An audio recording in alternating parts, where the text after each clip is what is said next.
Hello everyone, today I'll be discussing the 1803 Supreme Court case of Marbury versus Madison.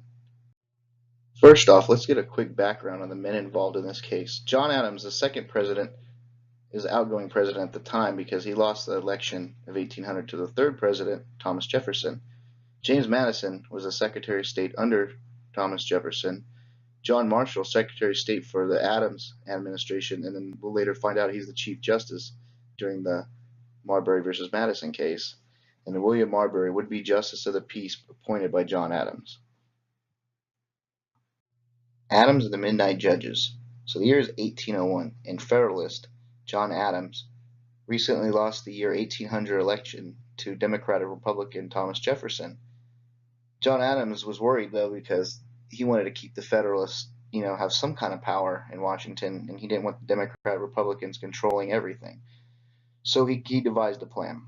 He came up with the idea to appoint 42 justices of the peace and 16 circuit judges, and these judges later became known as the Midnight Judges, because he had Secretary of State John Marshall in the middle of the night deliver these commissions to each judge.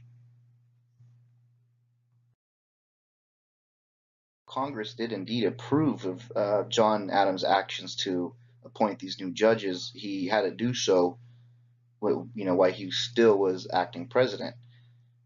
So John Marshall just couldn't simply deliver all these commissions in time, and William Marbury was one of these judges that did not receive his. So Thomas Jefferson takes over as president, and then he orders his Secretary of State, James Madison, to not continue delivering these commissions because he believed it was just a stunt for the Federalists to gain some power, and he didn't think that was the right actions that should have been taken. So William Marbury was not happy that he wasn't going to become a judge under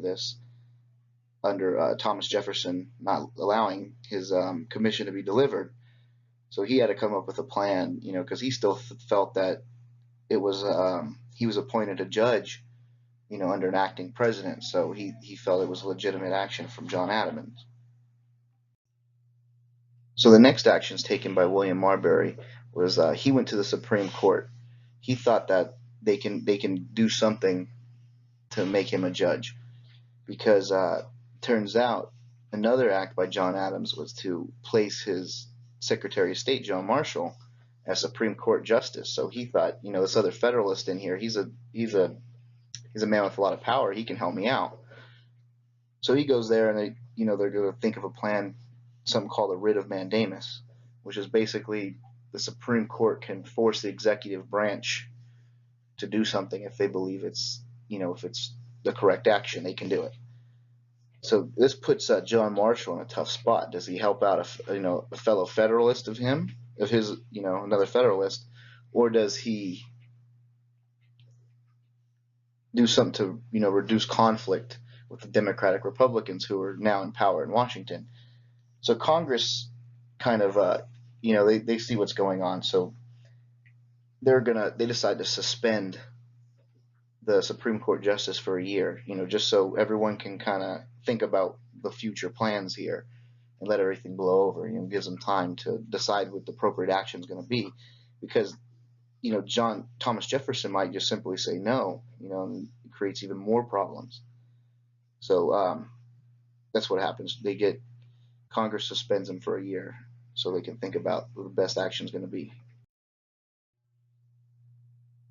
So while in this year's suspension, Chief Justice John Marshall has time now to think about how he should go forward with this court case and how he should decide. So year 1803 now, court resumes, and they're going to take a look at the case. Things are looking pretty good for William Marbury under this writ of mandamus, but Chief Justice the Chief Justice John Marshall reviews a Judiciary Act of 1789. And he finds that it's an expansion of the original powers of the Supreme Court, like it wasn't initially there in the Constitution. So John Marshall, not only does he not decide to put William Marbury as one of these justices of the peace, he completely does a 180, what everyone thought he was going to do, and sides with not only the Democratic Republicans, he sides with the Constitution. He realizes this writ of mandamus in the Judiciary Act of 1789 shouldn't even be there in the first place. So why he solved that case, or made that case, saw the problems at hand in that case, the Marbury versus Madison.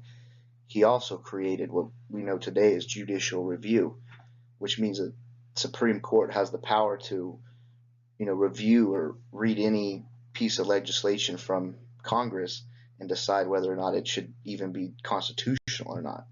So they have the power to or not make a law, power to decide if a law is unconstitutional or not. So it's a big step for the Supreme Courts of the United States.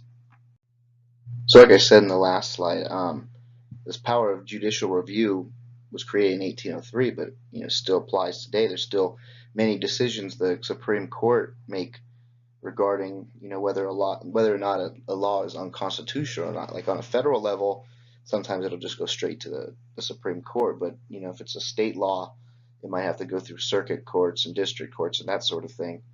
But still could end up on the Supreme Court, and they still can have the power to determine whether or not this new law is unconstitutional or not.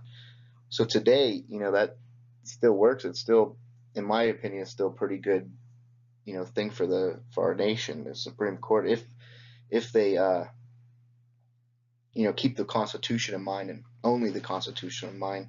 It could be a pretty useful tool in determining, a good outcome for our nation. Make laws that are apply to the people well, with everybody in mind and with the constitutional mind. However, in some ways it can be a problem, in my opinion anyway, that if justices of the Supreme Court kind of get together, especially if one party or whoever it is at the time is in charge, they may decide, like, let's just make this kind of good for our party or good for what we believe the direction our nation should go in. So it could be, if the judges are too politically motivated, I do think it can give them, a little bit too much power over the other two branches of the government. But for the most part, I think it's good. We have 9 judges, so the odds of being too political in there aren't very high. So yeah, I do think it's a good thing in the long run, and I probably wouldn't change too much about it. I like the way it sits, the way it is now. All right, thank you, everyone. That concludes my presentation.